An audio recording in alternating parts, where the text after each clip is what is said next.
Hello बच्चों, welcome to Sunil academy. तो हम कर रहे थे बेटा कंपेयरिंग क्वांटिटीज। उसके क्वेश्चन में 1 to 5 हमने कंप्लीट कर लिए थे। और अगले क्वेश्चन करने से पहले एक छोटा सा कंसेप्ट आपको समझाना जरूरी है, जिसका नाम है डिस्काउंट। और डिस्काउंट को भी समझने से पहले आपको एक और कंसेप्ट समझना है, जिसका नाम है मार्क्ड प्राइस। तो चलिए बच्चों, आज की वीडियो में हम मार्क्ड प्राइस और डिस्काउंट को अच्छे से समझते हैं। तो सबसे पहले मार्क्ड प्राइस क्या होता है बेटा, इसको समझते हैं। अभी तक क्या हो रहा था, दुकानदार जो था, जो कोई भी इंसान था, वो किसी आइटम को खरीदता था जिसको सीपी कहते हैं, और फिर उसी प्राइस पे उसको बेच देता था जिसको एसपी कहते हैं। तो अभी तक क्या हो रहा था, ये सीपी और फिर एसपी खरीदा और उसी वस्तु को फिर उसी प्राइस के हिसाब से बेच दिया, थोड़ा बहुत ऊपर नीचे करके प्राइस बेच दिया। अब क्या हो रहा है, दुकानदार जो है वो किसी वस्तु को खरीद रहा है, उसके ऊपर एक पर्ची लगा देता है अपनी मर्जी से, ठीक है। और फिर उस पर्ची के हिसाब से सामान को बेचा जा रहा है। तो अब सीपी और एसपी के बीच में एक पर्ची आ गई है, जिसको क्या बोला जाता है बेटा, मार्क्ड प्राइस या फिर लिस्ट प्राइस। तो अब क्या हो रहा है, ये खरीद के ला रहा है, फिर क्या कर रहा है बेटा, उसके ऊपर पर्ची लगा देता है जिसको मार्क्ड प्राइस, और फिर इस पर्ची के हिसाब से सामान को बेचा जा रहा है। ठीक है, इसको मैं पर्ची लिख देता हूँ। ठीक है जी। अब पर्ची की स्पेलिंग हिंदी में क्या होता है वो मुझे श्योर नहीं है, क्योंकि हिंदी मेरी इतनी ठीक नहीं है, तो थोड़ा कंप्रोमाइज कर लेना। तो पहले क्या था बेटा, इस सीपी के हिसाब से सामान बेचा जाता था। अब इस पर्ची के हिसाब से सामान बेचा जाएगा, इसको छोड़ दिया जाएगा। ठीक है जी, क्लियर है ये। अब क्या होगा, मार्क्ड प्राइस पे सामान बेचा जाएगा, जिसको मैं क्या कहता हूँ, पर्ची वाला प्राइस भी बोला जाता है। आप कोई भी शॉपिंग करते होंगे, कपड़े लेते हैं, तो उस पे देखिए पर्ची लगी होती है जिसपे प्राइस दिया होता है, वही होता है आपका मार्केट प्राइस। अब यहाँ पे सबसे समझने वाली चीज क्या है बेटा, प्रॉफिट, फायदा या नुकसान, ये किस पे देखा जाता है बेटा, कास्ट प्राइस पे। और जो आपका डिस्काउंट होता है वो किस पे देखा जाता है बेटा, मार्क्ड प्राइस, जिसको पर्ची वाला प्राइस भी बोलते हैं। याद रखिएगा बेटा, जब भी आपको डिस्काउंट दे रखा हो तो आपने क्या कैलकुलेट करना है, समझ जाना है कि ये डिस्काउंट किस पे मिलता है आपको, हमेशा मार्क्ड प्राइस पे। ठीक है। और प्रॉफिट और लॉस की बात की जाए तो प्रॉफिट लॉस किस पे मिलता है, हमेशा आपको कास्ट प्राइस पे। बस इतना सा कंसेप्ट अगर आपने याद कर लिया तो आप सोचिए इस चैप्टर की बड़ी सारी परेशानी आपकी खत्म हो गई है। और कम्पिटिटिव में भी बड़ी सारी परेशानी आपकी खत्म हो गई है, आसानी से क्वेश्चन सॉल्व कर। अब चलते हैं बेटा क्वेश्चन पे। तो क्वेश्चन समझते हैं। एक आइटम जो है मार्क्ड एट ₹840, तो मतलब मार्क्ड प्राइस जो है, जब पर्ची वाला प्राइस, वो कितना है बेटा, 840 रुपए। और बिका कितने का है, सोल्ड प्राइस है बेटा 714। पूछा गया कि कितना डिस्काउंट, मतलब कितनी उसको छूट मिली है इस पे, वो पूछी गई है, और फिर उसको परसेंटेज में चेंज करेंगे। तो डिस्काउंट कितना मिला, 840 मार्क्ड प्राइस था, माइनस कर देंगे 714। 10 में से 4 गया तो 6, 3 में से 1 गया 2, 8 में 7 गया 1। तो इसका मतलब डिस्काउंट मिल गया उसको बेटा 126 रुपए का। अब इसको परसेंट में चेंज करेंगे, परसेंट डिस्काउंट।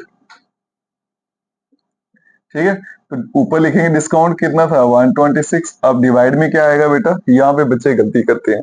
अब डिस्काउंट जो है वो किस पे मिलता है, हमेशा मार्केट प्राइस पे। ठीक है, पहले बता दिया था ना, अगर प्रॉफिट या लॉस होगा तो नीचे क्या लिखेंगे, सीपी, लेकिन अगर डिस्काउंट है तो नीचे हमेशा क्या लिखना है बेटा, मार्केट प्राइस। तो मार्केट प्राइस कितना है इसका, 840, और परसेंट में चेंज करना तो मल्टीप्लाई बाय 100। एक जीरो में कैंसिल कर देता हूँ।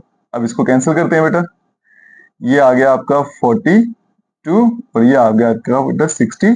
ठीक है, फिर इसको 3 से कैंसिल करते हैं, 3 1 3, 3 4 12, 3 2 6 1, 7 2 14, 7 3 और ये 2 5 कैंसिल, 5 इंटू 3 करूंगा तो 15%।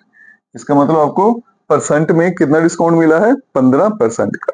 चलते हैं बेटा नेक्स्ट क्वेश्चन पे। ये क्वेश्चन मुझे थोड़ा अच्छा लगता है। The list price of A frock is ₹220। तो लिस्ट प्राइस का मतलब होता है मार्केट प्राइस, वो आ गया बेटा 220 रुपए। और डिस्काउंट का परसेंट दे रखा है, कितने परसेंट है, 20%। और what is the amount of discount on it, तो 20% में कितना डिस्काउंट बनेगा वो पूछा गया, और फिर सेल प्राइस कितने का बिका था वो पूछा गया। अब इस 20% का मतलब क्या बेटा, 20 डिवाइडेड बाई 100। ठीक है, अब ये नीचे जो लिखा है ये क्या होगा, मार्केट प्राइस, क्योंकि डिस्काउंट की बात की जा रही है। लेकिन अगर प्रॉफिट या लॉस होता तो नीचे क्या होता, सीपी। और ये आ गया आपको कि कितने रुपए का डिस्काउंट मिला। तो सीधा सीधा क्वेश्चन क्या बन गया बेटा, इसका मतलब अगर मार्केट प्राइस उसका 100 रुपया है, डिस्काउंट कितने रुपए का मिल रहा है आपको, 20 रुपए का, तो बिक कितने का रहा है, 80 रुपीज का। ठीक है जी, 100 रुपए लिखा है, 20 रुपए आपने कम कर दिए, तो बिका कितने का, 80 रुपए का। ये पूछा गया बेटा कि उसका सेल प्राइस क्या है और अमाउंट ऑफ डिस्काउंट क्या है। तो अगर मार्क्ड प्राइस उसका बेटा 100 रुपीज है, तो वो बिक कितने में रहा है, 80 रुपए में। तो यूनिटरी मेथड से सॉल्व करते हैं। अगर मार्क्ड प्राइस उसका 1 रुपया हो जाएगा, तो बिक कितने का रहा है फिर, 80 डिवाइडेड बाय 100। लेकिन बेटा उसका जो मार्क्ड प्राइस था वो था रुपीज 220। अगर मार्केट प्राइस 220 है तो बिकेगा कितने का, 80/100 इंटू 220। ये एक जीरो कट कर देते हैं, यहां से भी कैंसिल हो जाएगा। तो 8 टू 16, कैरी 1, 16 17, 176 रुपीज। तो इसका मतलब वो कितने का बिकेगा, उसका सेल प्राइस कितना हो गया बेटा, 100 SP इक्वल्स टू रुपीज 176। ये एक आंसर आ गया आपका। अब पूछा कि कितने रुपए का डिस्काउंट मिला था, वो पूछा गया। ठीक है, अब यहां देखिए बेटा, लिखा उस पर कितना था, 220, बिका कितने का, 176 का।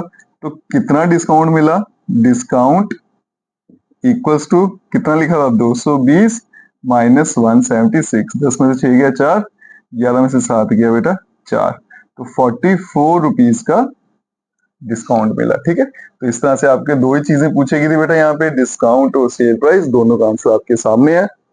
होप सो आपको समझ आया होगा। बस इतना याद रखिएगा, सीपी और एसपी के बीच में अब एक नया प्राइस आ गया, जिसको क्या बोला जाता है, पर्ची वाला प्राइस कहता हूं मैं, या फिर मार्केट प्राइस बोला जाता है। और दूसरी जो इंपॉर्टेंट चीज याद रखनी है बेटा, जब भी डिस्काउंट की बात की जाए तो डिवाइड में हमेशा एमपी मार्केट प्राइस लिखा जाएगा, प्रॉफिट या लॉस की बात की जाए तो डिवाइड में हमेशा सीपी लिखा जाएगा। बाकी वीडियो अगर अच्छी लगी हो तो ज्यादा से ज्यादा शेयर करें, चैनल को लाइक सब्सक्राइब शेयर कमेंट जरूर करें। Best of luck.